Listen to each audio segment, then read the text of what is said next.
8 кандидати потпишале договори ќе треба да поминат обука за стекнување дозвола за контролор на летење во Данска.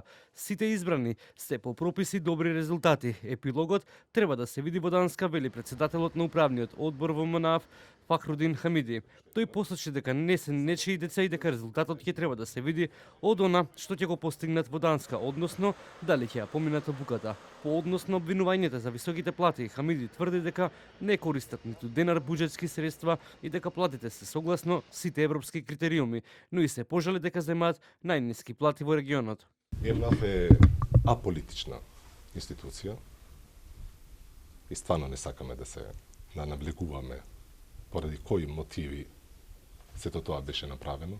Ви укажав дека 30% во таа моја плата е додадено поради враќање на тие плати што ги намаливме во време на ковид за сите вработени во МНАФ.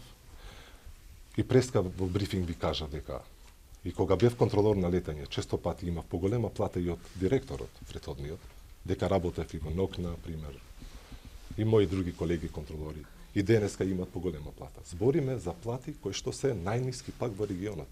И заради една многу стресна работа и многу компетентна работа, која што подлежи на строги меѓународни правила со цел да даваме безбедна услуга на македонското небо. За платите во МНАФ јавноста дозна преку така наречената афера паразити на ВМРО ДПМН. Од влада претходно посочи дека се во фаза на изработка на законско решение со кој би се регулирале високите примања. Случувањата во МНАФ се и под лупа на антикорупцијската комисија.